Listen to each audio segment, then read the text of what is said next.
Food is such an intimate part of everyone's life. I learned how to cook at 7 years old, and I've always loved eating. To bring that passion to be something that I'm doing every day excites me. There is nothing more gratifying than I can imagine than willing something into existence.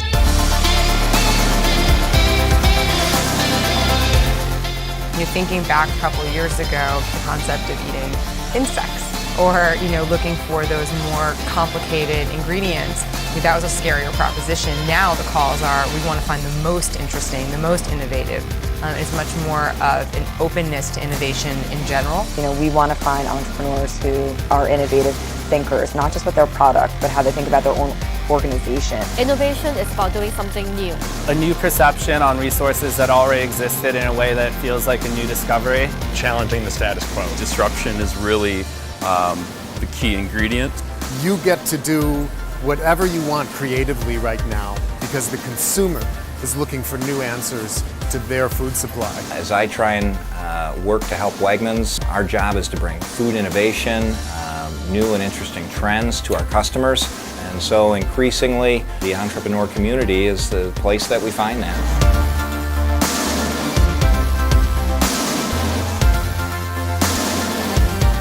People are paying attention.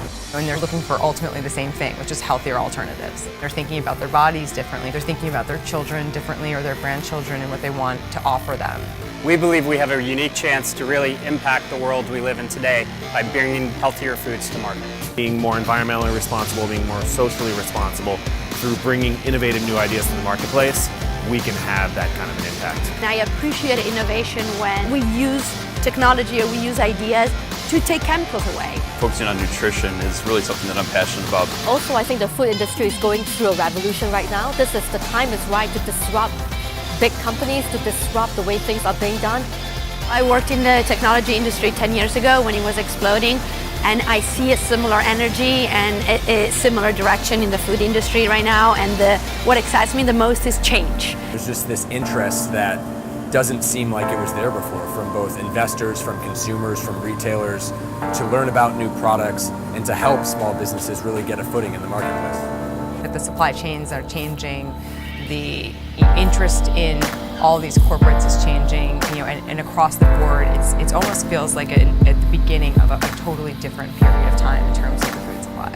Because if the industry is willing to give their time and their resources and their energy to supporting innovation, then innovation will be fostered and will have a better opportunity to grow. So for us, it has all come to fruition beyond our own expectations. People forget that we ourselves are entrepreneurs, and for us, that's part of what's become part of our own foundation, is that we're always looking at things through the lens of the portfolio companies that we work with. Entrepreneurship is having a foot in heaven and a foot in hell, where you live life every day to the fullest, face challenges you can't solve, and create resources that didn't exist before. The product itself is not enough. We think about who's the entrepreneur who's going to take that product to the finish line. What are the qualities that they have to be successful? And those are the things that we look for when we partner with brands. It takes big shoulders because as you grow through success, you grow through a myriad of failures to get there. Trying, learning, and trying again. Having a lot of grit, having determination, being relentless in your pursuit. The community overall is really supportive. I think we all learn a lot from each other. I think we all feel like we're a part of something bigger that's happening. The support that we've seen evolve over the last couple of years is just going to continue, and I think there's going to be more emphasis from the established players in the market on getting behind who they think the winners are going to be in the industry and identifying those potential winners and partners earlier and earlier and helping to create them.